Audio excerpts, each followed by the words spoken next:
Good morning. So today is the day that Malcolm Kingswell finally comes over and sees the plot.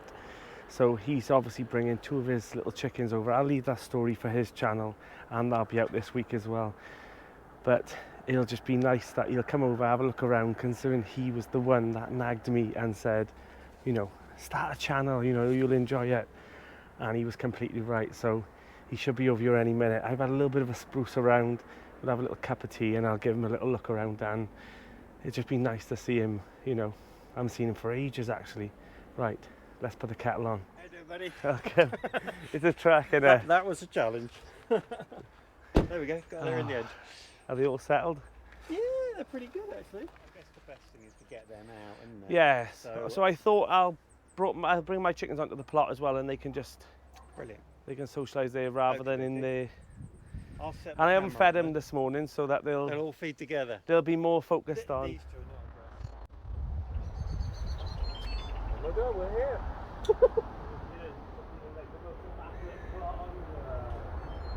Sugar and lavender Go on. going out into their new territory.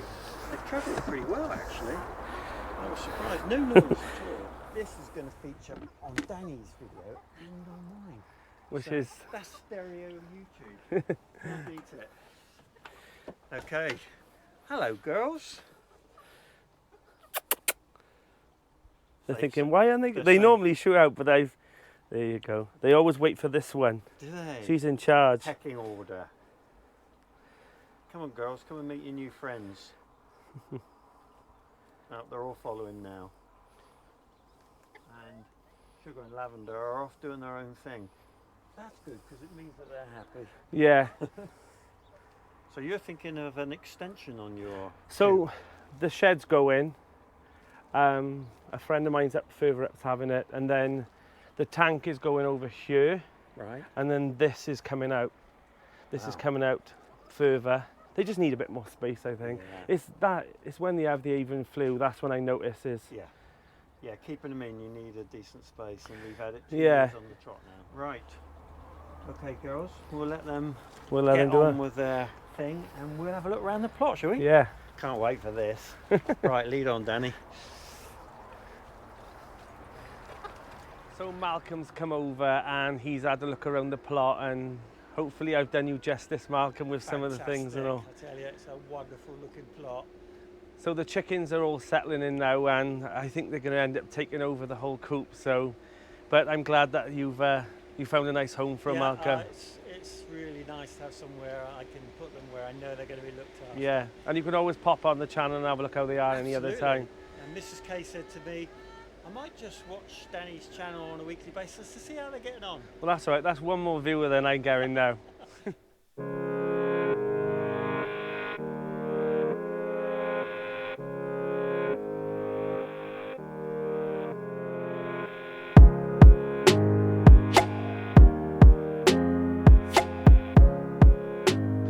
So Malcolm's gone. We just collected some bark for him, so I'm sure that he'll benefit, you know, using that on his plot.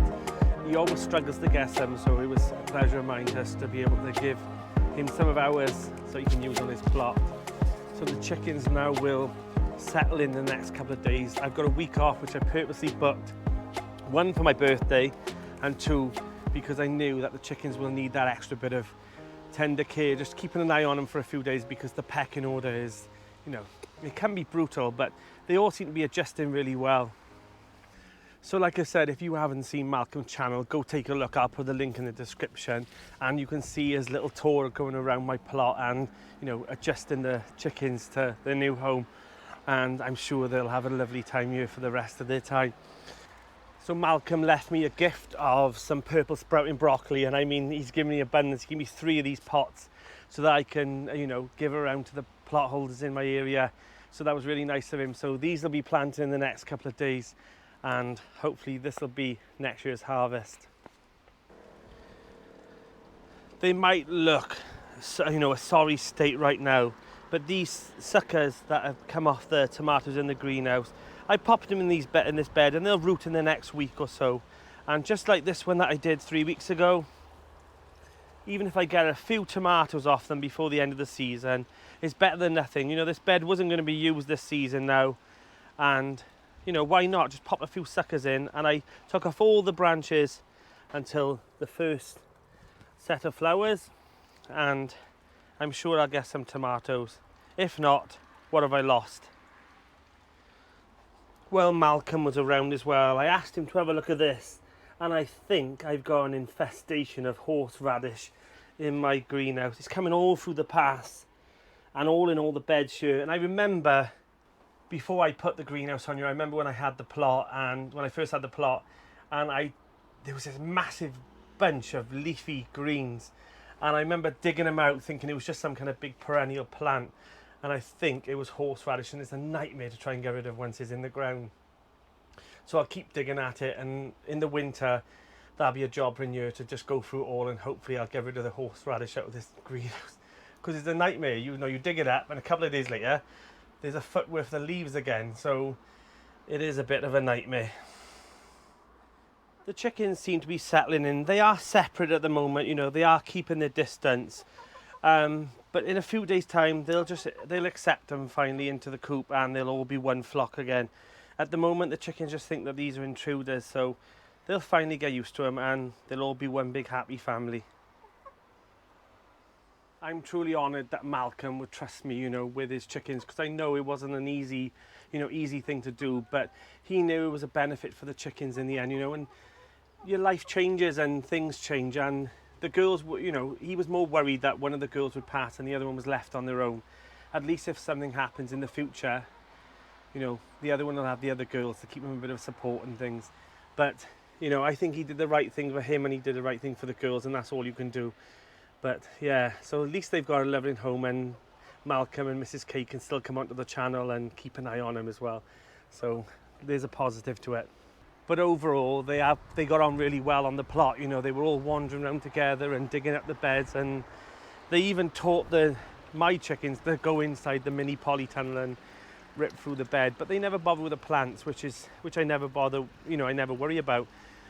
You know, if they become too much of a nuisance in there, but they always dot in between the plants, and they try and bury inside there, so they got a bit of shade and a bit of a dust bath. I groomed the plot a little bit more than I would have normally. One, because Malcolm was coming, and two, because I had a plot inspection, and I got some time off. You know, I got a week off now to enjoy this garden, you know, and enjoy some of the space. So everything seems to be in good order now, so that I can just enjoy harvesting and planting new things ready for the winter, like the purple sprouting broccoli off Malcolm, and the sweet peas. I think another week or two and these will have to come out. They'll dry up. They're starting to stop flowering now, unless they produce more flowers. But who knows, they've been in for a long time now, and they're coming up to the end of their time, I think. With all this rain we're having and the extra waters I've been given, the leeks are picking up really well now, and also my yellow courgette plant is putting on a good bit of leafage now, and I am really happy with it.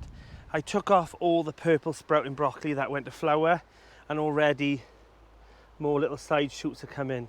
So hopefully I'll get a second harvest of this now this year, and then this will be taken out of the bed as well. And the good thing about it is the chickens benefit from all the foliage. They love it, it keeps them going. And I do plant things in the winter so that they got extra greenery as well for the winter as well. You know, like the kales and all the bits and all the weeds and stuff that I'll purposely leave in some of the beds. And the good thing about winter as well is that, you know, you can leave some weeds in some of the beds, because I know the chickens will be desperate for some greenery. And I do purchase some cabbages and some lettuces and things in the winter that if I run out. But I will be sowing some. Once this polytunnel empties for the chillies, peppers and tomatoes, I'll sow all winter, you know, salads and things in there, so that the chickens will have some feed over the winter. If not, like I said, I'll go to the supermarket, because they do like a little snack now and again of a cabbage and things. They're spoilt. So do you remember I took you around Cheryl's plot when she was isolating and I was watering it for her?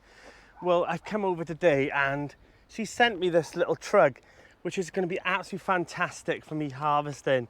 I absolutely love it, so thank you, Cheryl. And you didn't need to do that, but it was such a lovely, thoughtful gift. I'm sure this will be used many, many times. So obviously yesterday, Lavender and Sugar, you know, entered the plot, and they now live here with me. And I came over last night just to check how they are, and they seem to be really settling in really well. So I've come over today, and fingers crossed they're all living in harmony.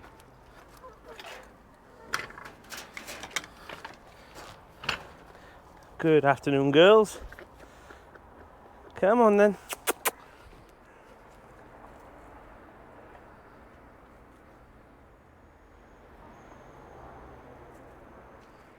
Go on. So they all seem to be really happy, and they all seem to be intermingling all together, and there is always a pecking order to be put back into place when new chickens integrate into their coop, and they're always a bit wary and territorial. But I've always found that, you know, lowering their food a little bit the day before so that they're focusing more on that when they do get their meal. Still feed them, but I mean, I've noticed that they're focusing more on communally eating together rather than who's that infiltrating our coop. But they all seem to be working happily together now, so I'm pleased. So I'm really pleased, everything seems to be happy. I'm going to leave them on the plot for another half an hour so they can roam around and have a bit of freedom. Right, so take care guys, and I shall see you all again soon.